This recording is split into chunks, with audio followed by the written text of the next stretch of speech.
Very, very nice game, and to this day, you guys, this game still stands up as an incredible game, and one of the best ever played.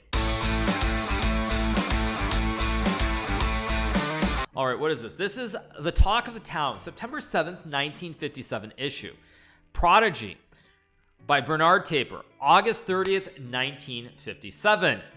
The latest prodigy of the chess world is a 14-year-old Brooklyn boy named Robert Fischer, who, a few weeks ago at a tournament held in Cleveland, upset some 200 of his elder and putative bettors, including a number of the country's top-ranking players, to win the United States Open Chess Championship.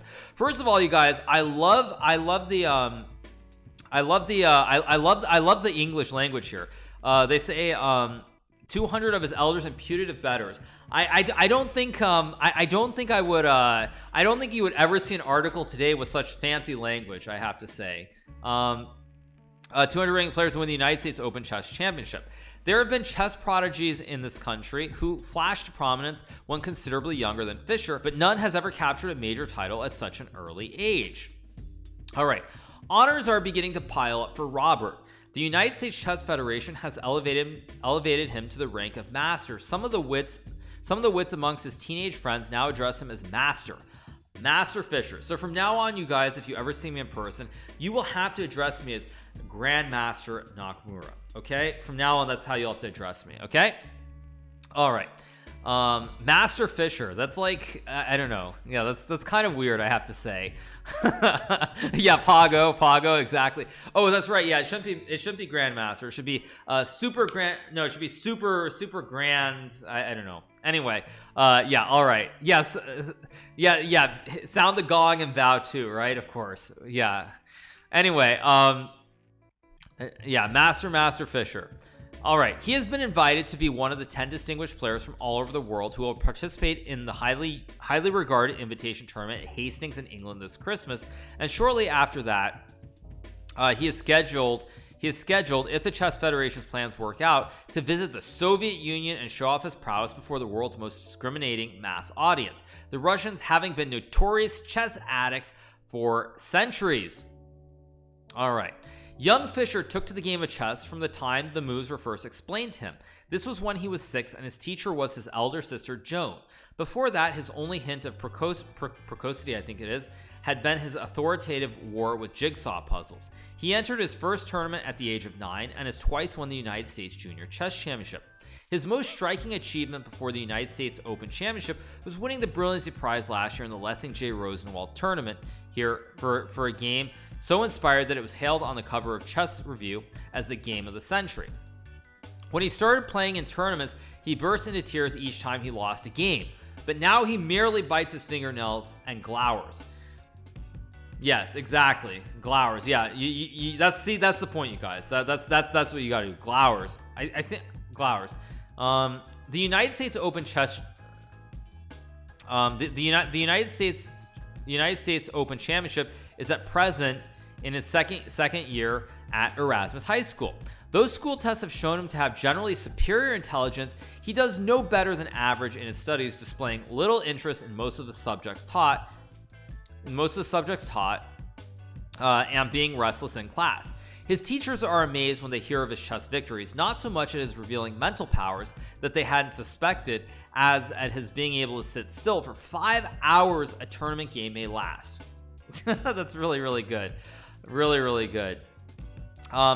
In my class, Bobby couldn't sit still for 5 minutes, one of them says. A chessboard with pieces set up on it is always beside his bed. From the moment he wakes up, he works at chess problems, even during meals and while watching television. So imagine that, you guys. In the future, you're going to have sitting for 5 hours LMAO a week. Yes. Imagine there's kids around the world now, and what they're going to say is, what they're doing is they wake up, they look at chess problems even during meals, and while they're watching GMHikaru on Twitch, that's what's going to make them world champions in the future. Anyway, yeah, let's keep going. Okay. Most of this intelligence we gleaned from Robert's mother, Miss Regina Fischer, when we talked with her one evening recently. We also gathered that Miss Fischer, though proud of her son's triumphs, is by no means convinced that his devotion to chess is a good thing. For 4 years, I tried everything I knew to discourage him, she said with a sigh. But it was hopeless. She told us that almost any evening during the summer vacation, Her son was to be found at the Manhattan Chess Club on West. Oh, it's Regina. Sorry. Okay. Almost any evening during the summer vacation, her son was to be found at the Manhattan Chess Club on West 64th Street, a venerable institution with an imposing number of champions and chess masters in its membership. That's Bobby's favorite hangout, Miss Fisher said. Sometimes I have to go over there at midnight to haul him out of the place. Robert's mother and father have been divorced for some years. Sorry, you guys, I wasn't sure about the name because, of course, there is a city in Canada up in British Columbia which is called Regina, not Regina. So that's why I'm not trolling you guys, in case you're wondering. But yeah, that's what I would say.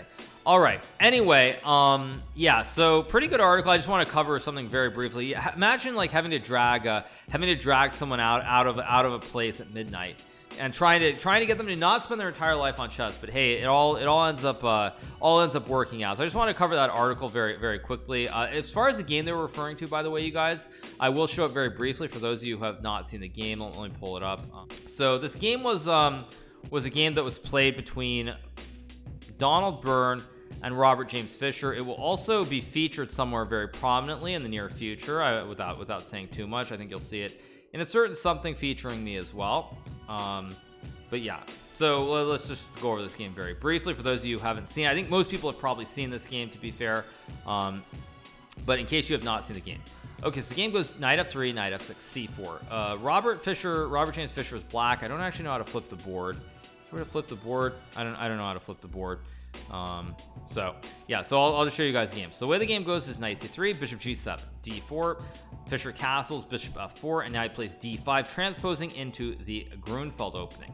Queen b3 is played here, pawn takes pawn, queen takes pawn, c6, all pretty normal. e4, white takes the center, knight d7, rook d1, knight b6, and now this is where white starts to go wrong. White plays queen c5, bishop to g4, bishop to g5, and now there's this brilliant move that Fischer finds, which is knight to a4. Now remember, this game was played many years ago. This is not a not a recent game, and yet the quality is amazingly high by Fischer throughout. So knight a4, queen a3, takes. He takes on e4, another very good move. Takes. He goes queen b6, bishop c4, knight takes pawn, bishop c5, rook e8, king f1, and this is where Fischer finds an amazing move. He plays this move bishop e6, and I don't, chat can tell me how old Fischer was when this game was played, but he was very young when this game was played. I want to say he was like maybe, I think he was born in 41. This game was played in 56. He was 15 years old. So this game was played when he was 15. Now the reason that I bring this up, you guys, is because recently we covered an article on like the most famous attacking players or most dangerous players, and I was a little bit critical of the game that Mikhail Tal had played. Oh, he was 13. Sorry, wait, he was born in 41 or 43. But okay, he was 13. So I was a little bit critical of a game that Tal played with a sacrifice. It was not very good. It was very dubious. In fact, it was just losing. And I noticed a lot of comments on YouTube were like, "How are you making fun of Tal? He was like so young. What are you doing? Blah blah blah." And then like you look at this game, and this like really shows something, because this game that was played by Bobby Fischer, he was 13 years old when this game was played, and I think to this day the quality of this game stands up. Like, it's an amazing game, and one of his best games ever. So bishop takes queen is played. He takes the bishop, he checks, he does the little tickle, goes back, and now he checks, and he takes this bishop on b6. The knight is guarded by the bishop on g7. Queen b4 is played here. Rook a4, queen b6, knight d1. I mean, the game is pretty much already over, but I'll just show you guys the rest very, very briefly. Takes, bishop f8, takes, bishop d5, another great move, creating the classic wooden shield in the middle of the board, of course. Bishop guards the pawns on c6 and b7, f7 hits g2, and it guards the rook on a2. So classic wooden shield, as we see. Bobby discovered this long before Mr. Felix. All right, knight f3 is played, knight to e4 is played here.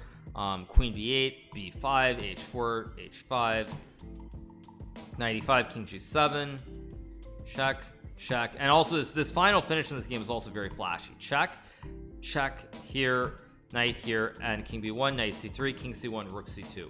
I mean, very, very beautiful game from start to finish, from Bobby Fischer in this game of the century against Donald Byrne from the U.S. Championship. I believe it's the U.S. Champ. Or no, sorry, this was the Rosenwald Trophy in 1956. But very, very nice game, and to this day, you guys, this game still stands up as an incredible game, and one of the best ever played.